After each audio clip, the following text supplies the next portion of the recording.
The frontier had a way of swallowing sound, of stretching silence until it felt like a presence all its own. When the wind rolled across the high plains, it carried with it the creak of lonely windmills, the cry of circling hawks, and the whispers of lives half-lived in the shadow of hardship. It was in this silence that Eleanor Whitmore lived out her days. A widow of 43, she tended a modest homestead on the banks of the Cimarron River. Her world reduced to a few stubborn acres, a weathered cabin, and the graves of those she had loved. Her husband, Daniel, had been gone 6 years now. The fever had taken him fast. 3 nights of burning skin and frantic prayers, and then she was alone. Her only child, a boy barely 12, had not survived the following winter.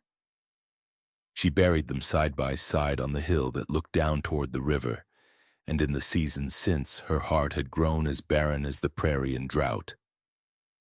Each morning, Eleanor rose with the sun, pulled water from the well, chopped wood, and baked bread for herself and the occasional drifter who came asking for food. She spoke little, smiled less, and rarely looked beyond the fence line. It was easier that way, safer. But fate, like the river, has a way of shifting course when least expected. It was an evening in late summer when she first saw him. The sun hung low, painting the prairie in hues of fire and gold. Eleanor had gone down to the riverbank to fetch water, her skirts gathered in one hand, when she noticed movement in the shallows. At first she thought it was an animal, a deer maybe, wounded and struggling against the current. But as she drew closer, her breath caught in her throat. It was a man. He staggered from the water, clothes torn, face shadowed by days of travel and hardship. His horse, a lean bay, followed behind him, reins dragging, ribs showing through a coat gone dull with exhaustion. The man collapsed on his knees at the edge of the river, cupping water into his mouth with trembling hands. His shoulders heaved with effort, and when he finally lifted his head, Eleanor could see the truth in his eyes. This was no outlaw, no drifter looking for trouble. This was a man running from something, running for his life. Eleanor's first instinct was caution. Life on the frontier had taught her to measure every risk twice over. She clutched the handle of her water pail tighter and cleared her throat. "You best move along, stranger," she called, her voice steady though her heart raced. "These lands don't take kindly to uninvited guests." The man looked at her then, really looked at her, as though the sound of a human voice was the first solid thing he'd heard in days. He tried to speak, but his voice broke into a rasp. "Water," he managed, pointing weakly toward her bucket. Eleanor hesitated. She thought of Daniel, of her boy, of the quiet loneliness that filled the cabin night after night. She thought of how her grandmother used to say, "Kindness is the only thing you can give that never leaves you poorer." With a sigh, she set the bucket down near him. The man drank like one starved, each swallow loud in the evening hush. When he finally lowered the pail, some of the tightness in his shoulders eased. "Thank you," he said, his voice hoarse but genuine. I mean no harm." Eleanor studied him carefully. He was younger than she'd first thought, perhaps late 30s, but hardship had carved deep lines around his eyes. His dark hair was matted, his jaw rough with days of growth, and one sleeve of his shirt was soaked with blood from a long, shallow cut. "You're hurt," she said flatly. "I've had worse." He tried to push himself to standing, but his legs buckled. Eleanor felt a pull inside her chest, an ache she hadn't known in years. Against every instinct, she stepped closer and offered him her arm. He looked surprised but accepted, leaning against her with a weight that spoke of miles traveled and burdens carried. Together they made their way up the bank toward the cabin. As they walked, Eleanor finally asked the question that burned on her tongue. "What are you running from, stranger?" The man was quiet for a long moment. Then, with eyes fixed on the horizon, he answered, Not what? Who? Eleanor said nothing more. She led him inside, set him down at the table, and fetched clean cloth and a basin of water. She had learned to mend wounds in the hard school of necessity, and her hands moved with practiced care as she cleaned the cut and bound it tight. The stranger winced but did not complain. When she finished, he looked at her with something like gratitude, though there was sorrow behind it too. "My name's Jonas Hale," he said quietly. Eleanor hesitated before answering. It had been so long since she'd introduced herself to anyone. "Eleanor," she said at last. "Eleanor Whitmore." Their eyes met across the small wooden table. For a moment the silence between them was not heavy but full, like the hush of a church before the hymn begins. Outside, the wind shifted, carrying with it the smell of rain from the west. And in that moment, Eleanor sensed the truth she did not yet dare to speak. This stranger had not come to her doorstep by accident. The river had carried him here for a reason. The storm rolled in that night, sudden and fierce. The prairie skies had a way of turning dark in minutes, and soon rain pelted against the cabin roof in sheets, wind whistling through the cracks in the shutters.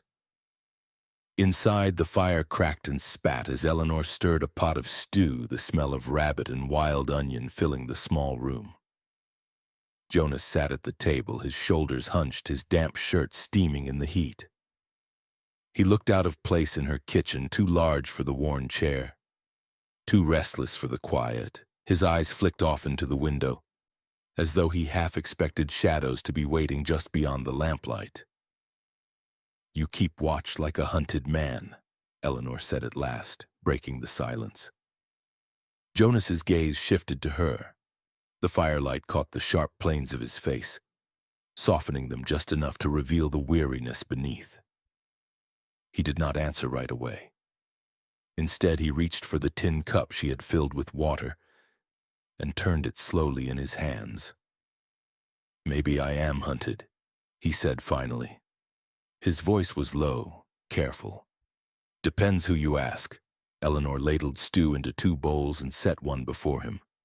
She studied him across the table as he took the first bite, his movements slow, deliberate. Hunger lived in the way he ate, not just for food, but for rest, for safety. "You've the look of a man carrying burdens too heavy to name," she said. "But this house has rules, Mr. Hale. You can keep your secrets for now, but lies I won't abide." Jonas's spoon paused halfway to his mouth. A wry smile tugged at the corner of his lips.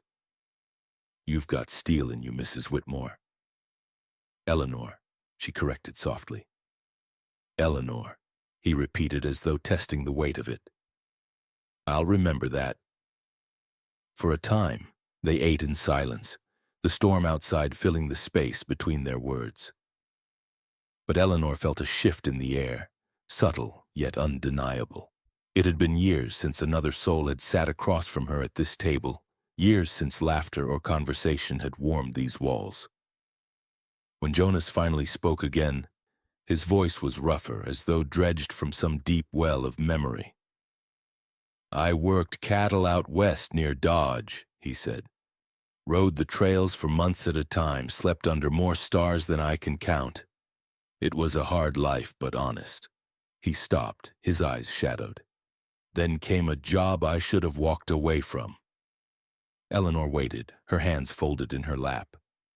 She had learned patience in her widowhood, the kind that lets a person open at their own pace. "There was a rancher," Jonas continued slowly. "Powerful man, mean as a rattler. Hired me and some others to drive off a family squatting near his land. Said they were thieves, but they weren't." He swallowed hard, his knuckles white against the tin cup. "They were just trying to live." The fire popped sharply, making Eleanor flinch. Jonas stared into the flames as though seeing something far worse. Words were exchanged, guns came out. A boy, God, he couldn't have been more than 15. He fell. Not by my hand, but I was there. I let it happen. His voice cracked, the weight of guilt pressing heavy in the small room. Eleanor's heart clenched. She knew grief when she saw it, knew the way it could hollow a person out until they were little more than a shadow. She thought of her son's grave on the hill, of the nights she'd wept until dawn. "You carry that with you," she said quietly. "Every mile," Jonas admitted. He set the cup down and rubbed his face with both hands. "That rancher blamed me after. Said I'd turned against him, that I'd cost him his land. He sent men after me. They've been riding my trail ever since." The truth hung in the air between them, heavy as the storm outside. Eleanor rose and crossed the room, laying a hand on his shoulder. The touch startled him, but he did not pull away. "You've done wrong," she said, her voice steady. "But you've also been wronged. Maybe this land brought you here for a reason, Jonas Hale. Maybe it's time you stop running." For the first time, he looked at her not with guarded suspicion, but with something like hope. It was faint, fragile, but it flickered there in his eyes. The storm raged through the night, but inside the cabin a quiet understanding grew. Jonas stretched out on a bed of blankets near the fire, his revolver resting within reach. Eleanor lay awake in her own narrow bed, staring at the ceiling, listening to the rhythm of rain. She thought of Daniel, of the years they had shared, of the love that had sustained her through hardship. She thought of Jonas, wounded, haunted, yet somehow alive in a way that stirred something long buried in her chest. Sleep came fitfully, carrying dreams she had not dared in years. Dreams of voices in the house again, of laughter at the table, of footsteps that were not her own echoing on the porch. When dawn broke, the storm had passed. The prairie shone fresh and clean, every blade of grass jeweled with dew. Eleanor stepped outside to draw water. The morning cool against her skin. Behind her, she heard the cabin door creak, and Jonas emerged, his hair damp, his face scrubbed clean.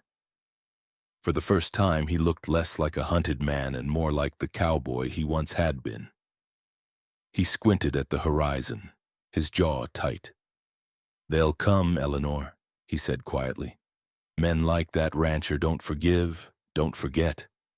If I stay, I bring danger to your door." Eleanor set the bucket down and met his gaze squarely. "Danger's been at my door for years, Jonas," she said. "Grief, loneliness, winter storms. A few men on horseback don't frighten me half as much as another season spent alone." Jonas blinked, caught off guard by her candor. Then slowly, the corners of his mouth lifted in the faintest smile. It was the first smile she'd seen on his face, and for Eleanor, it was the first glimpse of something she had thought lost forever. The prairie carried sound differently in the autumn. A crow's call could drift for miles. A wagon's wheels could whisper across the flats long before it appeared. Eleanor had learned these things in her years alone, and that morning as she hung sheets to dry, she heard something that made her pause. A faint, irregular rhythm carried on the wind. Hoofbeats. Her hands stilled on the line. She turned toward the horizon, shielding her eyes against the glare of sun. Nothing yet. Just the endless sweep of land.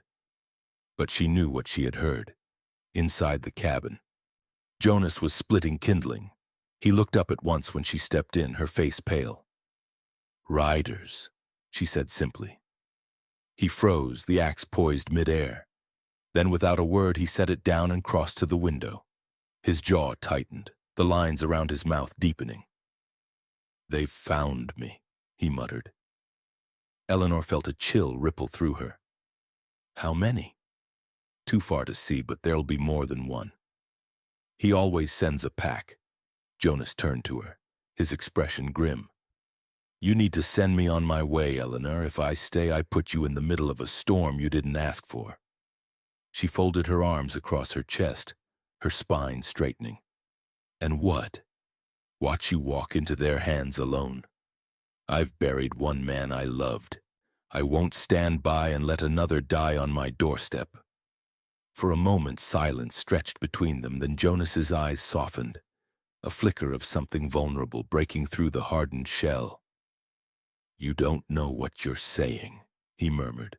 "I know exactly," Eleanor replied. The hours that followed were heavy with unspoken tension.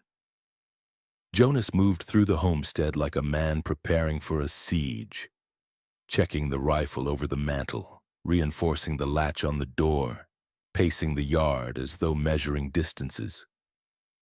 Eleanor busied herself in quieter ways, filling jars with water, setting bread to bake, her hands trembling though she tried to still them. In her chest, two feelings warred, fear for the danger pressing closer and a strange, fierce protectiveness for the man who had stumbled into her life. By late afternoon, the sound of hoofbeats grew clearer, no longer a whisper but a steady thunder. Jonas stood at the fence line, his posture taut, his eyes locked on the horizon. 3 riders appeared first, dark shapes rising from the wavering heat. Behind them more, 6, maybe 7 in all. Dust trailed behind their horses like a banner of warning. "They ride hard," Jonas said, his voice flat. "They mean to finish it quick." Eleanor joined him, her skirts brushing the grass. "And if they find you here?" "They'll burn it all to the ground. Take no chances." He turned to her, his hand gripping the fence rail so tightly the wood creaked. "Eleanor, you have to leave. Saddle a mule and ride north to the creek. You'll be safe there until they're gone." But she shook her head, her chin lifted with stubborn grace. "This is my home. Daniel built these walls with his own hands. I'll not abandon it. Not for them." Jonas looked at her then, truly looked, saw the strength etched into every line of her face, the resolve of a woman who had weathered loss and loneliness and refused to bend. His breath caught, and for a fleeting moment his hardened features softened. "Lord, help me," he whispered. "I've found a woman braver than any man I ever rode with." As the riders drew closer, Eleanor and Jonas worked in wordless coordination. She fetched ammunition while he laid out rifles. She barred the shutters while he filled buckets at the well. Each task bound them tighter, 2 souls preparing for the storm together. Inside the cabin, as shadows lengthened, Jonas paused. Eleanor was at the hearth, tying back her hair, her sleeves rolled, her face glowing with determination. Something stirred in him then, raw and unexpected. A longing not just for her courage, but for the quiet strength she carried, the kind that had been absent from his life for too long. He stepped toward her, hesitated, then spoke low. "You should hate me, Eleanor. I've dragged trouble here. Put you in danger." She turned, meeting his gaze steadily. "You gave me more than trouble, Jonas. You gave me company, a reason to feel alive again. If danger is the cost, I'll pay it." The air between them thickened, charged with words unsaid. His hand lifted, brushing a stray lock of hair from her cheek. Her breath caught, but she did not pull away. For an instant, the world beyond the cabin ceased to exist. Then the sound of horses shattered it. The riders were near. Voices carried, harsh laughter, curses. Jonas pulled back, his expression hardening once more. "It's time." Dusk fell as the gang surrounded the homestead. 7 men, dust-streaked and armed, their eyes mean and hungry. Their leader dismounted, a broad man with a scar running down his cheek. "Jonas Hale," he bellowed, his voice carrying across the yard. "You've run far enough. Step out and face what you've earned." Jonas stood at the door, rifle in hand. Eleanor moved beside him, another rifle clutched tight. "Stay back," he whispered urgently, but she shook her head. "If you think I'll cower in the dark, you don't know me at all." For a moment, pride flickered in his eyes, mingled with fear for her safety. The scarred leader spat in the dirt. "We ain't here for talk. Come quiet, Hale, and maybe the woman keeps her roof. Resist and we burn her out with you inside. Jonas's jaw clenched. He glanced at Eleanor, her face set like stone, her rifle steady. I won't let them take you, he said quietly. And I won't let them take you, she answered. Their eyes locked, two souls bound by shared resolve. Whatever came next, they would face it together. Jonas stepped forward, lifting his rifle, his voice clear and unyielding. You want me? Then you'll have to come through us both. The gang roared with laughter, mocking, but beneath it tension coiled tight, ready to snap. Eleanor's hand brushed his arm, steadying him. In her touch, Jonas felt something he had not known in years. Not just courage, but belonging. The prairie night held its breath. The standoff had begun. The prairie dusk deepened to black as the gang fanned out across the yard. Lanterns swung from saddle horns, casting long, crooked shadows on the cabin walls. The scar-faced leader cupped his hands to his mouth and called again, his tone dripping with mockery. Last chance, Hale. Step out or we drag you out. Woman or no woman. Jonas stood just behind the door, rifle leveled. His breath came slow, steady, though inside his chest a storm raged. He had seen shootouts before, had lived through ambushes, but never with someone else's life hanging in the balance. Beside him, Eleanor's grip on her rifle was firm, her eyes sharp. She looked nothing like a widow who had lived in solitude. Tonight she was iron and fire, a woman refusing to bow. Jonas touched her arm, his voice low. Stay behind me when it breaks. Her chin lifted, defiance flashing in her gaze. I'll not be hidden while men decide my fate. If they bring war to my door, I'll answer. For a heartbeat, he almost smiled. Then the first shot rang out. The bullet slammed into the cabin's front wall, splinters flying. Jonas ducked low, returning fire through the crack between shutters. One rider tumbled from his horse with a cry. The yard erupted in chaos, hooves pounding, guns barking, men shouting curses into the night. Eleanor braced herself at the window, firing into the shadows. The recoil jolted her shoulder, but she did not falter. Another rider cursed and fell back, clutching his arm. Jonas glanced at her between volleys, astonished. You've the aim of a ranger. My Daniel taught me, she said breathlessly, loading another round. Said a woman on the prairie best know how to shoot as well as sew. The fight pressed harder. Bullets tore into the shutters, rattled across the roof.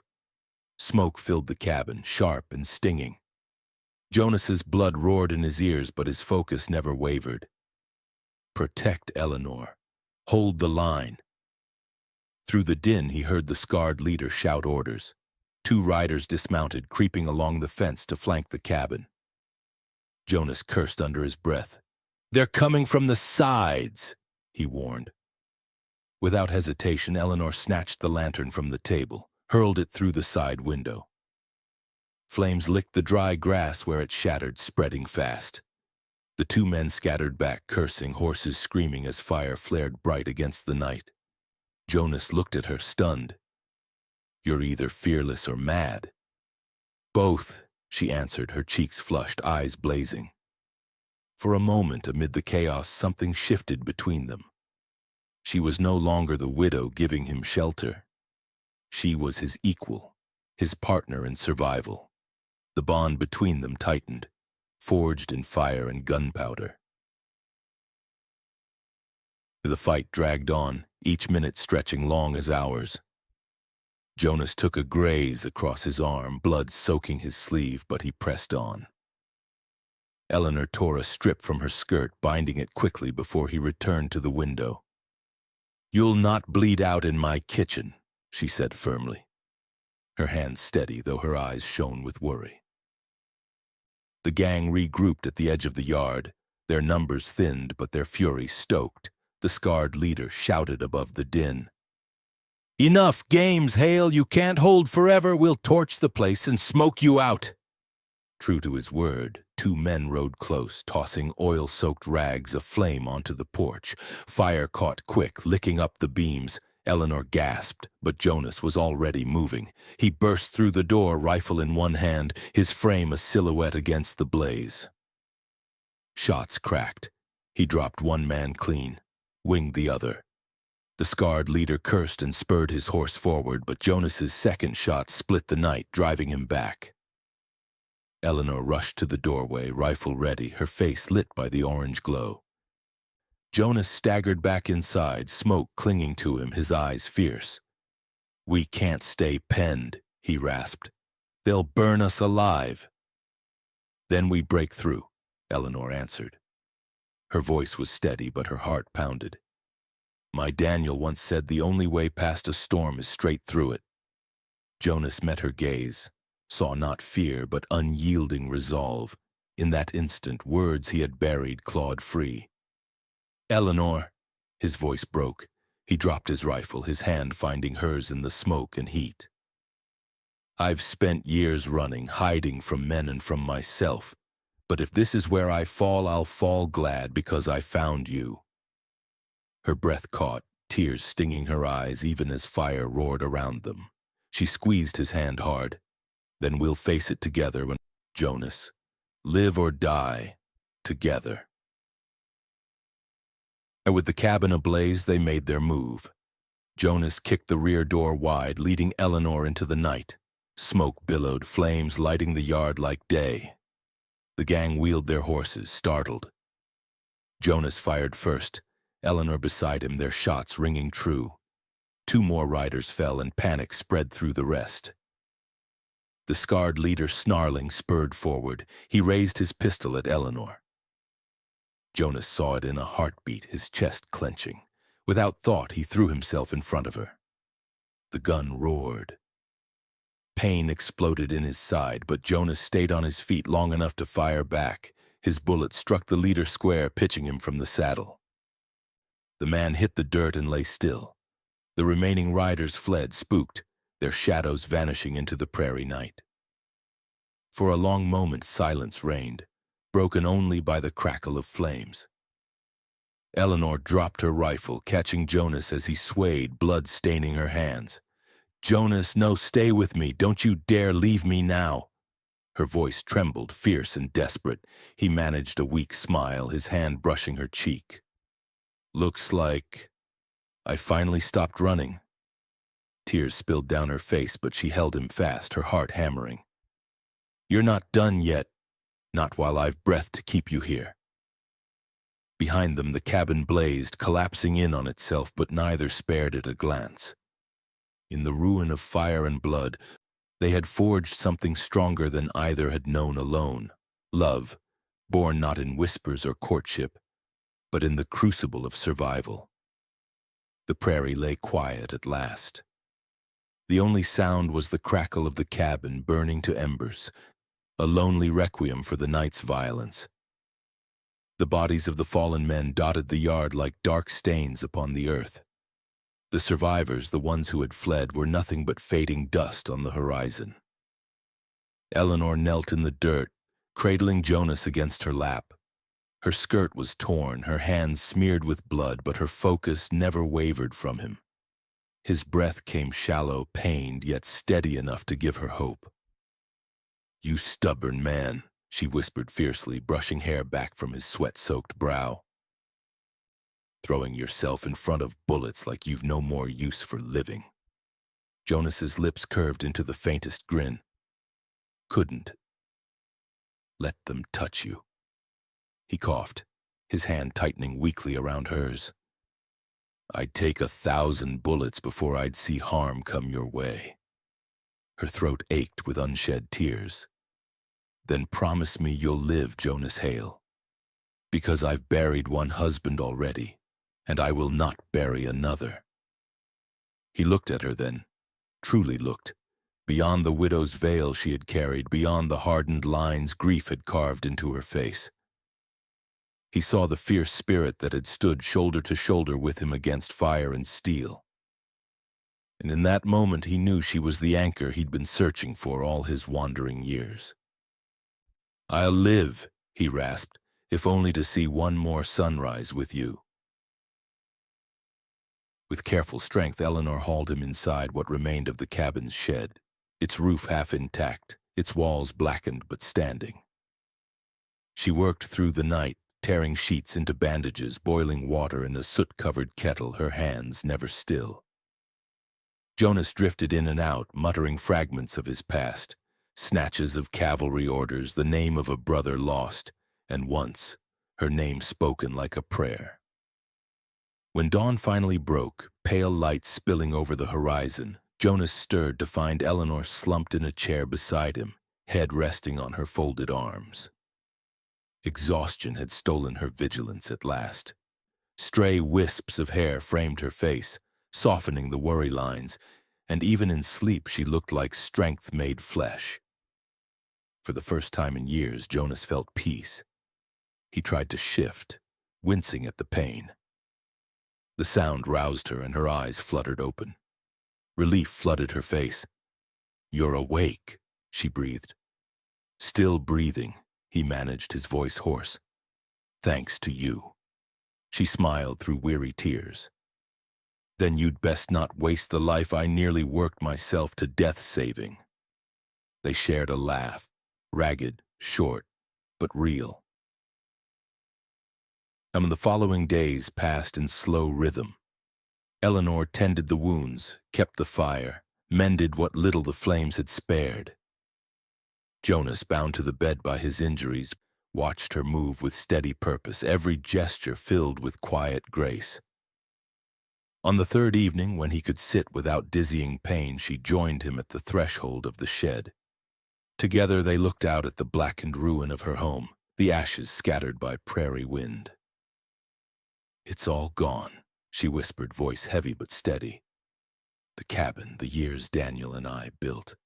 Ashes." Jonas studied her profile, the way the sunset painted her face in gold. "Ashes are not an end," he said softly. "They're what the prairie uses to grow green again." She turned to him then, eyes searching. "And what of you, Jonas Hale? Will you move on, ride into the next storm?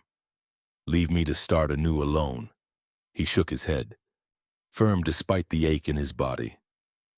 "All my life I've run from ghosts, my failures, my debts, my shame. But last night in that fire I found something worth staying for. If you'll have me, Eleanor, I'll lay down my wandering here." Her breath caught.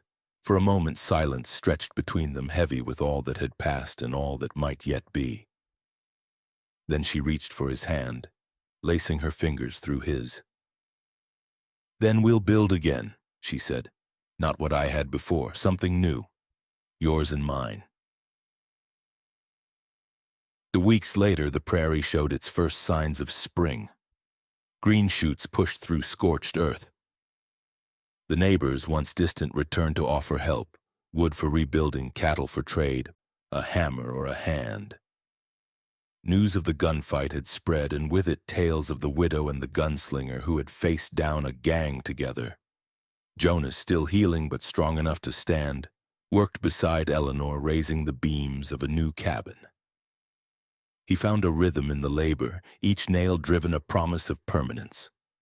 At dusk, when they sat side by side on the half-built porch, Eleanor leaned against him, her head resting lightly on his shoulder. "You know," she murmured, "if Daniel could see me now, he'd likely scold me for choosing another man with more scars than sense." Jonas chuckled low. "And if my mother could see me, she'd thank you for finally taming a fool who thought he was born to drift." Eleanor smiled, her fingers curling around his. "Then perhaps we've done right by them both." One evening, as the prairie sky burned red with sunset, Jonas took Eleanor's hands in his, rough and calloused though they were. "I've no ring, no preacher, no finery," he said, voice husky with emotion. "But I swear before this land and the ghosts who watch us, I'll stand by you all my days if you'll stand by me." Tears shone in her eyes, but her smile was steady. You've given me back more than I thought I'd ever hold again. Hope, strength, and love. Yes, Jonas Hale, I'll stand with you. They sealed it not with ceremony, but with a kiss as the stars unveiled themselves across the endless western sky. The prairie had taken much from them both. Loved ones, homes, years that could never be reclaimed, but in its cruel way it had also given.